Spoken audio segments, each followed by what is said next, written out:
Hello guys, ತುಂಬ ಜನ ನನಗೆ ಮೆಸೇಜಲ್ಲಿ ಕೇಳ್ತಾ ಇದ್ರಿ, ಮೇಡಮ್ ನಿಮ್ದು ಆ್ಯನಿವರ್ಸರಿ ಇದು ಒಂದು ವ್ಲಾಗ್ ಮಾಡಿ, ಯಾವುದೋ ಒಂದು ಜಾಗಕ್ಕೆ ಹೋಗಿದ್ರಲ್ಲ, ಆ ಜಾಗದ ಬಗ್ಗೆ ನಮಗೆ ಡೀಟೇಲ್ಸ್ ಕೊಡಿ ಅಂತಂದ್ಬಿಟ್ಟು. ಸೊ ಈ ಸಲ ನನ್ನ ಆ್ಯನಿವರ್ಸರಿ ಗುರುವಾರ ಬಂದಿದ್ದರಿಂದ ಬೆಳಗ್ಗೆನೇ ರಾಘವೇಂದ್ರ ಸ್ವಾಮಿ ದೇವಸ್ಥಾನಕ್ಕೆ ಹೋಗಿ, ಹಾಗೆ ನಾನು ನಮ್ಮ ಮನೆಯವರು ಹೊರಗಡೆನೇ ತಿಂಡಿ ತಿಂದ್ವಿ. ಸೊ ಯೂಶ್ವಲಿ ನಾವು ಆ್ಯನಿವರ್ಸರಿಗೆ ಇಂಡಿಯಾಲಿ ಇರ್ತಾನೆ ಇರಲಿಲ್ಲ, ಹೊರದೇಶಕ್ಕೆ ಹೋಗೋದು ಇಲ್ಲ, ಎಲ್ಲೋ ಒಟ್ಟು ಟ್ರಾವೆಲ್ ಮಾಡೋದೇ ನಮ್ಗೆ ಅಭ್ಯಾಸ. ಬಟ್ ಈಗ ಮಗಂಗೆ ಸ್ಕೂಲ್ ಇರೋದ್ರಿಂದ ರಜಾ ಹಾಕಿಸ್ಲಿಕ್ಕಾಗಲ್ಲ, ಆ್ಯಂಡ್ ನಂಗೆ ಫ್ರೀಕ್ವೆಂಟಾಗಿ ರಜಾ ಹಾಕ್ಸೋದು ಇಷ್ಟ ಇಲ್ಲ. ಸೊ ಅವತ್ತು ಅಷ್ಟೇ ಆ್ಯನಿವರ್ಸರಿ ದಿನ ಒಂದು ಹಾಫ್ ಡೇ ಆದರೂ ಸ್ಕೂಲ್ಗೆ ಹೋಗಿ ಬರಲಿ, ಒಂದು ಅರ್ಧ ಗಂಟೆ ಬೇಗ ಪಿಕ್ ಮಾಡೋಣ ಅಂತ ಅವನ್ನ ಸ್ಕೂಲಿಗೆ ಬಿಟ್ಟು ಆಮೇಲೆ ಪಿಕ್ ಮಾಡಿದ್ವಿ. ಸೊ ಎಲ್ಲಿ ಹೋಗೋದು ಅಂತಂದಾಗ ನಾನು ಇಂಟರ್ನೆಟ್ಟಲ್ಲಿ ಸರ್ಚ್ ಮಾಡಿದಾಗ ಈ ಒಂದು ಸೂಪರ್ ಪ್ಲೇಸ್, ಅಂದರೆ ಈ ಥರ ಜಾಗ ಬೆಂಗಳೂರು ಸುತ್ತ ಇದೆ ಅಂತ ನಮಗೆ ನಂಬೋಕ್ಕೆ ಆಗಲ್ಲ, ಅಷ್ಟು ಚೆನ್ನಾಗಿತ್ತು ಈ ಜಾಗ. ಹೋಗ್ತಾ ಹೋಗ್ತಾ ನಿಮಗೆ ಗೊತ್ತಾಗುತ್ತೆ ನೋಡಿ. ಸೊ ಮಗನ ಸ್ಕೂಲಿಂದ ಪಿಕ್ ಮಾಡಿಕೊಂಡು ನಾವು ಹೊರಟ್ವಿ. ತುಂಬ ಚೆನ್ನಾಗಿದೆ ಜಾಗ. ವಿದಿನ್ 1 or 1.5 ಅವರಲ್ಲಿ ನಾವು ರೀಚ್ ಆಗಿಬಿಡ್ಬೋದು. ಆ್ಯಂಡ್ ಜಾಗದ ಬಗ್ಗೆ ನಿಮ್ಗೇನಾದ್ರು ಡೀಟೇಲ್ಸ್ ಬೇಕು ಅಂದರೂ ನನಗೆ ಕಮೆಂಟಲ್ಲಿ ಕಳಿಸಿ, ಅದರದ್ದು ಪ್ರೈಸ್ ಆಗಿರ್ಬೋದು ಎಲ್ಲ ನಾನು ನಿಮಗೆ ಪರ್ಸ್ನಲ್ಲಾಗಿ DM ಮಾಡ್ತೀನಿ. ಆ್ಯಂಡ್ ಈ ಜಾಗ ಇರೋದು ಒಂದು ಲೇಕ್ ಮಧ್ಯೆ. ಸೊ ಇದು ಲೇಕ್ ಹೌಸ್ ಅಂತಾನೇ ಇದ್ರ ಹೆಸರು. ಸೊ ಹಾಗಾಗಿ ಆ್ಯಂಡ್ ಅಲ್ಲಿ ಹೋದ್ವಿ. ಹಾಸ್ಪಿಟಾಲಿಟಿ ಕೂಡ ತುಂಬ ಚೆನ್ನಾಗಿತ್ತು. ಹೋಗಿದ ಕೂಡಲೇ ವೆಲ್ಕಮ್ ಮಾಡಿ ನಮ್ಮ ಲಗೇಜ್ ಎಲ್ಲ ಪಿಕ್ ಮಾಡಿಕೊಂಡು ತುಂಬಾ ಹೆಲ್ಪ್ ಮಾಡಿದ್ರು. ಒಳ್ಳೆ ಪ್ಲೇಸ್ ಅಂತೂ ತುಂಬ ಕಾಮಾಗಿದೆ. ಆ್ಯಂಡ್ ಈ ಥರ ಜಾಗದಲ್ಲಿ ಇರಬೇಕು ಅಂತ ನಾನು ಅಂದ್ಕೊಳ್ತಾ ಇದ್ದೆ. ಬಟ್ ಅಯ್ಯೋ, ಒಂದು ದಿನಕ್ಕೆ ಇಷ್ಟೊಂದು ಕೊಡೋದಪ್ಪ ಅಂತ. ನೀವು ನಂಬ್ತಿರೋ ಇಲ್ವೋ, ಬಹಳಷ್ಟು ಜನದ್ದು ಒಂದು ದಿನದ್ದು ಅಂದರೆ ಒಂದು ತಿಂಗಳದ ಸಂಬಳ ಆಗಿರುತ್ತೆ ನಾನಿಲ್ಲಿ ಒಂದು ರಾತ್ರಿ ನಾವು ಉಳ್ಕೊಂಡಿದ್ದಕ್ಕೆ. ಬಿಕಾಸ್ ಆ್ಯನಿವರ್ಸರಿ ಅಲ್ವಾ, ಸೊ ಸ್ವಲ್ಪ ಸ್ಪೆಷಲ್ ಆಗಿರಲಿ ಅಂದ್ಬಿಟ್ಟು ನಾನೇ ನಮ್ಮ ಮನೆಯವ್ರನ್ನ ನನ್ನ ಮಗನಿಗೆ ಸರ್ಪ್ರೈಸ್ ಕೊಡಬೇಕು ಅಂತ ಇದನ್ನು ಬುಕ್ ಮಾಡಿದೆ. ಬಟ್ ಒಂದು ಹೇಳ್ತೀನಿ ಗೈಸ್, ನಿಜವಾಗ್ಲೂ ನಾವು ಹೆಣ್ಮಕ್ಳು ಫೈನಾನ್ಷಿಯಲಿ ಇಂಡಿಪೆಂಡೆಂಟ್ ಆಗಿದ್ದರೆ ಖಂಡಿತ ನಮ್ಮ ಈ ಸಣ್ಣ ಪುಟ್ಟ ಆಸೆಗಳೆಲ್ಲ ಫುಲ್ಫಿಲ್ ಮಾಡ್ಕೊಳ್ಬೋದು. ಗಂಡನ ಮೇಲೆ ಪೂರ್ತಿ ಡಿಪೆಂಡ್ ಆಗಬೇಕು ಅನ್ನೋದು ಇರೋದಿಲ್ಲ. ನಾನು ಅಂದ್ಕೊಂಡೇ ಇರಲಿಲ್ಲ ನಾನು ಈ ಥರ ಮನೆಯಿಂದ ಕೆಲಸ ಮಾಡಿ ಈ ಥರ ಒಂದು ಲಕ್ಸುರಿ ಸ್ಟೇನಲ್ಲಿ ಇರ್ತೀನಿ ಅಂತ. ತುಂಬಾ ಚೆನ್ನಾಗಿತ್ತು ಆ್ಯಂಡ್ ವೆರಿ ಪೀಸ್ಫುಲ್. ನಮಗೇನಂದರೆ ಈ ಕ್ರೌಡೆಡ್ ಜಾಗಗಳು ಇಷ್ಟ ಆಗೋದಿಲ್ಲ. ಅಂದರೆ ಹೋಗೋದೇ 1 ದಿನಕ್ಕೆ 2 ದಿನಕ್ಕಲ್ವಾ. ಸೊ ಇಲ್ಲಿ ಬೆಂಗಳೂರಲ್ಲಿ ಬೆಳಿಗ್ಗೆ ಬರೀ ಓಡ್ತಾನೆ ಇರ್ತೀವಿ, ರುಟೀನು ಸ್ಕೆಡ್ಯೂಲು, ಅಡುಗೆ ಮಾಡು, ಮಗನ ಸ್ಕೂಲಿಗೆ ಕಳಿಸು. ಸೊ ಹಾಗಾಗಿ ಹೋದ ಜಾಗದಲ್ಲಾದರೂ ಸ್ವಲ್ಪ ಪೀಸ್ಫುಲ್ಲಾಗಿ ರಿಲ್ಯಾಕ್ಸ್ಡ್ ಆಗಿರಬೇಕು ಅಂತ ನಾನು ನಮ್ಮ ಮನೆಯವ್ರು ಯಾವಾಗಲೂ ಅಂದ್ಕೊಳ್ತಿರ್ತೀವಿ. ಆ್ಯಂಡ್ ಇಲ್ಲಿ ಸುಮ್ಮನೆ ಜಸ್ಟ್ ಸ್ಟೇ ಮಾಡಿ ಅಲ್ಲಿ ಊಟ ತಿಂಡಿ ಮುಗಿಸ್ಕೊಂಡು ಕೆಲವಷ್ಟು ಆ್ಯಕ್ಟಿವಿಟೀಸ್ ಇತ್ತು, ಅದು ಮುಗಿಸ್ಕೊಂಡು ಬಂದಿದ್ದು ನೋಡಿ. ಇದು ನಮ್ಮ ರೂಮು, ಇದು ಹೊರಗಡೆ ಬಾಲ್ಕನಿ ಆಗಿತ್ತು. ತುಂಬ ಚೆನ್ನಾಗಿದೆ. ಆ್ಯಂಡ್ ವ್ಯೂ ಅಂತೂ ಲೇಕ್ ಎದುರುಗಡೆನೇ ಇದೆ. ಆ್ಯಂಡ್ ಕೆಳಗಡೆ ಕೂಡ ಬೆಡ್ ಎಲ್ಲ ಹಾಕಿದ್ರು. ಸೊ ಅಲ್ಲೂ ಕೂಡ ನಾವು ಟೈಮ್ ಸ್ಪೆಂಡ್ ಮಾಡ್ಬೋದು. ಆ್ಯಂಡ್ ಇಲ್ಲಿ ಜಾಸ್ತಿ ಜನನೂ ಇರೋದಿಲ್ಲ, ವೆರಿ ಮಿನಿಮಲ್. ತುಂಬ ಚೆನ್ನಾಗಿದೆ ಜಾಗ ಮಾತ್ರ. ಆ್ಯಂಡ್ ಎಲ್ಲ ವುಡ್ಡಲ್ಲಿ ಮಾಡಿದ್ದಾರೆ. ಸೊ ಪ್ರತಿಯೊಂದು ನೀವಿಲ್ಲಿ ನೋಡ್ಬೋದು. ಒಂಥರ ನೇಚರ್ ಫ್ರೆಂಡ್ಲಿ ಅಂತಲೇ ಹೇಳ್ಬೋದು. ಆ್ಯಂಡ್ ಅದಲ್ಲದೆ ನಿಮಗೆ ಎಲ್ಲೂ ಪ್ಲಾಸ್ಟಿಕ್ ಆಗಲಿ ಅಥವಾ ಇನ್ನೊಂದು ಇದಾಗಲಿ ಕಾಣೋದಿಲ್ಲ. ಅಲ್ಲಿಟ್ಟಿರೋ ಡಸ್ಟ್ಬಿನ್ಸ್ ಕೂಡ ವುಡ್ಡಲ್ಲೇ ಮಾಡಿದ್ದಾರೆ ಹೇಳಬೇಕು ಅಂದರೆ. So very eco friendly. ನನಗದು ಭಾರಿ ಇಷ್ಟ ಆಯಿತು. Very beautiful place. ತುಂಬಾ ಚೆನ್ನಾಗಿತ್ತು ಗೈಸ್. ಆ್ಯಂಡ್ ನಾನು ಇಂಥ ಜಾಗದಲ್ಲಿ ಉಳಿಯೋಕ್ಕೆ ಯಾಕೆ ಡಿಸೈಡ್ ಮಾಡಿದೆ ಅಂದರೆ, ನಾನೀಗ ವರ್ಕ್ ಮಾಡ್ತಿರೋಂಥ ಕಂಪ್ನಿ ನಮಗೆ ಟೈಮ್ ರೆಸ್ಟ್ರಿಕ್ಷನ್ಸ್ ಇಲ್ಲ, ಆರಾಮಾಗಿ ನಮ್ಮ ಫ್ರೀ ಟೈಮ್. ನಾನು IT ಕಂಪ್ನಿಲಿದ್ದವಳು. ಸೊ ಅಲ್ಲಿ ನಮಗೆ ಒಂದು ದಿನ ರಜಾ ಬೇಕು ಅಂದರೆ 1-2 ತಿಂಗಳು ಮುಂಚೆನೇ ಇನ್ಫಾರ್ಮ್ ಮಾಡಬೇಕಿತ್ತು, ಆ ಥರ ಇರ್ತಿತ್ತು. ಬಟ್ ಈಗ ನಾನು ಮಾಡ್ತಿರೋವಂಥ ಕೆಲಸ ಆರಾಮಾಗಿ ನಮ್ಮ ಫ್ರೀ ಟೈಮಲ್ಲಿ ದುಡಿಬೋದು. ಆ್ಯಂಡ್ ಅದರಿಂದ ಬಂದಿದ್ದ ಇನ್ಕಮಿಂದ ಹಾಗೆ ನನ್ನ ಮಗನ ಈ ಒಂದು ಜಾಗಕ್ಕೆ ಕರ್ಕೊಂಡು ಹೋಗಲಿಕ್ಕೆ ಸಾಧ್ಯ ಆಯಿತು. ಖಂಡಿತ ನಾನು ದುಡ್ದಿಲ್ಲ ಅಂದಿದ್ರೆ ಡೆಫಿನೆಟ್ಲಿ ಇದೆಲ್ಲ ಸಾಧ್ಯನೇ ಆಗ್ತಿರ್ಲಿಲ್ಲ.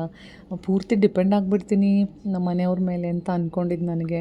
ನಿಜವಾಗ್ಲೂ ಈ ಒಂದು ಬಿಸ್ ಗುರುಕುಲ್ ಕಂಪನಿ ಬ್ಲೆಸ್ಸಿಂಗ್ ಅಂತಲೇ ಹೇಳ್ಬೋದು ಗೈಸ್. ನನಗಂತೂ ಇಲ್ಲಿ ಹೋದ್ಮೇಲೆ ಎಷ್ಟು ಪ್ರೌಡ್ ಫೀಲ್ ಆಗ್ತಿತ್ತು ಗೊತ್ತಾ. ನಾನು ಖರ್ಚು ಮಾಡಿ ಈ ಥರ ಒಂದು ಜಾಗಕ್ಕೆ ಕರ್ಕೊಂಡು ಬಂದಲ್ಲ ಅಂತ ಎಷ್ಟು ಪಾಸಿಟಿವ್ ವೈಬ್ಸ್ ಇತ್ತು ಅಂದರೆ ಈ ಜಾಗದಲ್ಲಿ ತುಂಬಾ ಚೆನ್ನಾಗಿತ್ತು. ಆ್ಯಂಡ್ ಊಟ ತಿಂಡಿನೂ ಅಷ್ಟೇ. ಯೂಶ್ವಲಿ ನನ್ನ ಮಗಂಗೆ ನಾನು ಹೊರಗಡೆ ಊಟ ಏನೂ ಮಾಡಿಸೋದಿಲ್ಲ, ಬಟ್ ಇಲ್ಲಿ ಎವ್ರಿಥಿಂಗ್ ಈಸ್ ಅವರೇ ಬೆಳೆದಿರುವಂಥದ್ದು. ಆ್ಯಂಡ್ ತುಂಬ ಹೈಜಿನಿಕ್ಕಾಗಿ ಅಡುಗೆ ಮಾಡ್ತಾರೆ ಅಂತ ನಾನು ಮುಂಚೆನೇ ಅವ್ರ ಹತ್ರ ಮಾತಾಡಿದ್ದೆ. ಇಲ್ಲದಿದ್ರೆ ನನ್ನ ಮಗನಿಗೆ ಕುಕ್ಕರ್ ಸಮೇತ ತೊಗೊಂಡು ಹೋಗ್ತೀನಿ ನಾನು ಎಲ್ಲಾದರೂ ಹೋಗುವಾಗ. ಬಟ್ ಇದು ಫಸ್ಟ್ ಟೈಮ್ ಅವ್ನಿಗೆ ನಾನು ಹೊರಗಡೆ ತಿನ್ನಿಸಿದ್ದು. ತುಂಬ ಚೆನ್ನಾಗಿತ್ತು ಅಡುಗೆನೂ ಅಷ್ಟೇ. ಆ್ಯಂಡ್ ಮನೇಲಿ ಮಾಡ್ತೀವಲ್ಲ ಅದೇ ಥರ ಇತ್ತು. ಯಾವುದೇ ಥರ ತುಂಬ ಸ್ಪೈಸಸ್ ಆಗಲಿ ಅಥವಾ ಏನು ಯೂಸ್ ಮಾಡಲ್ಲ. ಬಟ್ ಇಲ್ಲಿ ಬರೀ ವೆಜಿಟೇರಿಯನ್ ಸಿಗುತ್ತೆ ಆ್ಯಂಡ್ ಜೈನ್ ಫುಡ್ಡು ಸಿಗುತ್ತೆ. ಓನರು ಶೋ ಆಫ್ ಇದೆಯಲ್ಲ, ಶೋ ಆಫ್ ಬ್ರ್ಯಾಂಡ್ ಓನರೇ ಈ ಪ್ರಾಪರ್ಟಿಗೂ ಓನರು, ರಾಜಸ್ಥಾನ್ ಅವರು. ತುಂಬ ಚೆನ್ನಾಗಿ ಪ್ರಾಪರ್ಟಿ ಮೇಂಟೈನ್ ಮಾಡಿದ್ದಾರೆ. ಆಲ್ಮೋಸ್ಟ್ 9 ಎಕರೆ ಇದೆ ಈ ಪ್ರಾಪರ್ಟಿ. ಆ್ಯಂಡ್ ಈ ಕಿಚನ್ ಅಂತೂ ಅಥವಾ ಈ ರೆಸ್ಟೋರೆಂಟ್ ಅಂತೂ ಕಂಪ್ಲೀಟ್ ಬಾಲಿ ಸ್ಟೈಲಲ್ಲಿದೆ. ಅಂದರೆ ಬಾಲಿಗೆ ಯಾರು ಹೋಗಿದ್ದೀರಾ ಇಲ್ಲ ಗೊತ್ತಿಲ್ಲ, ನೀವು ನೋಡಿಬೇಕಂದ್ರೆ ಬಾಲಿಲಿ ರೆಸ್ಟೋರೆಂಟ್ಸ್ ಎಲ್ಲ ಹೀಗೆ ಇರುತ್ತೆ, ರೆಸಾರ್ಟ್ಸ್ ಹೀಗೆ ಇರುತ್ತೆ. ಸೊ ಆ ಶೈಲಿಯಲ್ಲಿ ಇದನ್ನು ಕಟ್ಟಿದ್ದಾರೆ. ತುಂಬ ಅಂದರೆ ತುಂಬ ಚೆನ್ನಾಗಿದೆ. ಇಲ್ಲಿ ನೀವು ಡೇ ಔಟಿಂಗ್ ಕೂಡ ಹೋಗ್ಬೋದು ಅಥವಾ ಅಲ್ಲೇ ಉಳ್ಕೊಳ್ಳೂಬಹುದು. ಅಥವಾ ಯಾವುದಾದ್ರೂ ಬರ್ಡೇ ಸೆಲೆಬ್ರೇಷನ್ಸ್ಗೆ ಅಥವಾ ಯಾರಿಗಾದ್ರೂ ಪಾರ್ಟಿ ಕೊಡಬೇಕು ಅಂದರೆ ತುಂಬ ಚೆನ್ನಾಗಿದೆ ಜಾಗ. ನೀವು ಮುಂಚೆನೇ ನಿಮ್ಗೆ ಏನಿದೆ ರಿಕ್ವೈರ್ಮೆಂಟ್ಸ್ ಅದು ಹೇಳಿದ್ರೆ ಇಲ್ಲಿ ಎಲ್ಲ ಥರ ರೆಡಿ ಮಾಡಿರ್ತಾರೆ. ನನ್ನ ಮಗಂಗಂತೂ ಈ ಜಾಗ ಬಿಟ್ಟು ಬರೋಕ್ಕೆ ಇಷ್ಟ ಇರಲಿಲ್ಲ.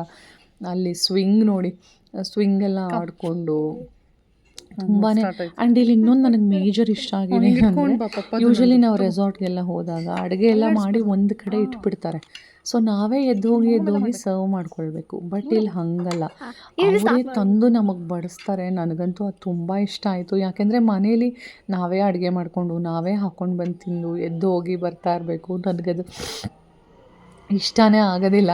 ಸೊ ಇಂಥ ಕಡೆ ಹೋದಾಗ ಹಾಸ್ಪಿಟಾಲಿಟಿ ಇದೆಯಲ್ಲ, ಯಾರಾದರೂ ತೊಗೊಂಡು ಬಂದು ಬಡಿಸೋದು, ಸರ್ವ್ ಮಾಡೋದು ನಂಗೆ ತುಂಬ ಅಂದರೆ ತುಂಬ ಇಷ್ಟ ಆಯಿತು.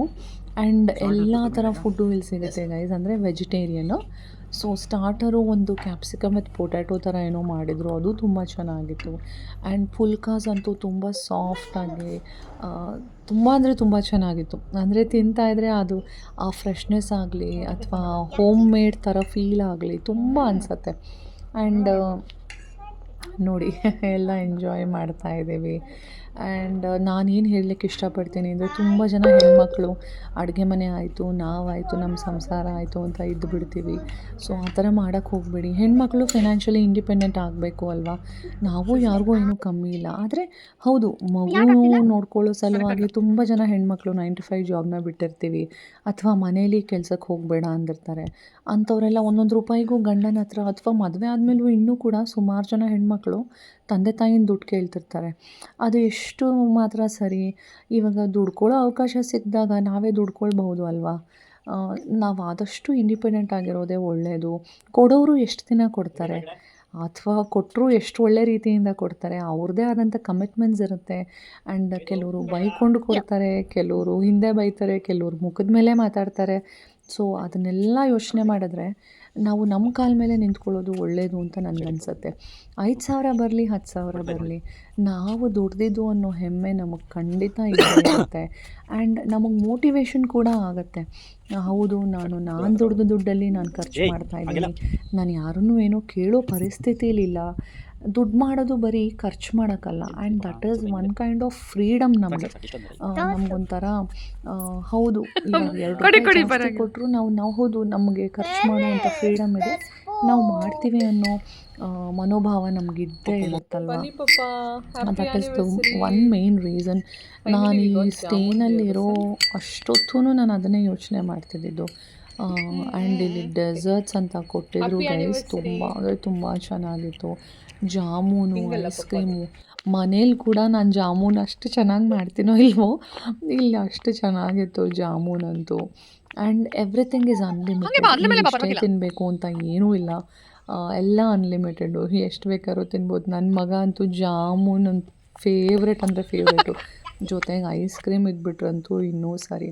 ಸೊ ಇಲ್ಲೆಲ್ಲ ಟೈಮ್ ಕಳೆದ್ವಿ, ಸ್ವಲ್ಪ ಫೋಟೋ ಶೂಟ್ ಎಲ್ಲ ಮಾಡ್ಕೊಂಡ್ವಿ, ವೀಡಿಯೋಸ್ ಮಾಡ್ಕೊಂಡ್ವಿ. ತುಂಬಾ ಚೆನ್ನಾಗಿತ್ತು. ಯಾರಿಗಾದ್ರೂ ಈ ಜಾಗದ ಬಗ್ಗೆ ಡೀಟೇಲ್ಸ್ ಬೇಕು ಅಂದರೆ ನನಗೆ ಕಮೆಂಟ್ ಮಾಡಿ, ನಾನು ನಿಮಗೆ ಡೀಟೇಲ್ಸ್ನ ಶೇರ್ ಮಾಡ್ತೀನಿ. ಆ್ಯಂಡ್ ಇನ್ನೊಂದು ಮಾತು ಗೈಸ್, ಎಲ್ಲ ಆನ್ಲೈನ್ ಕಂಪನಿಗಳು ಫೇಕ್ ಆಗಿರೋದಿಲ್ಲ. ನಾವು ಅನ್ಕೋತೀವಿ ಅಯ್ಯೋ ಆನ್ಲೈನಲ್ಲಿ ನಾವು ಎನ್ರೋಲ್ ಆಗಿ ದುಡ್ಡು ಕಳ್ಕೊಂಡು ಬಿಡ್ತೀವೇನೋ ಅಂತ. ನನಗೂ ಈ ಥರ ಅನುಮಾನ ಇತ್ತು, ಇಲ್ಲ ಅಂತ ಇಲ್ಲ. ಅದು ಯಾರೇ ಆಗಲಿ that is human tendency. So ನಿಮ್ಮ ಆನ್ಲೈನ್ ಅಂದಾಗ ನಮ್ಮ ದುಡ್ಡು ಎತ್ಕೊಂಡು ಹೊಟ್ಟೋದ್ರೆ ಮಾಡಿದ್ರೆ ಅಂತ ಖಂಡಿತ ಅಲ್ಲೊಂದು ಇಲ್ಲೊಂದು ಒಂದು ಜೆನ್ಯೂನ್ ಕಂಪನಿ ಇರುತ್ತೆ. ನಾವು ಅದನ್ನ ತಿಳ್ಕೊಂಡು ರಿಸರ್ಚ್ ಮಾಡಿ ಆಮೇಲೆ ಡಿಸಿಷನ್ ತೊಗೊಳ್ಬೇಕು. ನಾನು ಇದೇ ಥರ 2 ತಿಂಗಳು ರಿಸರ್ಚ್ ಮಾಡಿದೆ ಈ ಕಂಪನಿ ಬಗ್ಗೆ. ದೆನ್ ನನಗೆ ಗೊತ್ತಾಗಿದ್ದೇನು ಅಂದರೆ ಈ ಕಂಪನಿ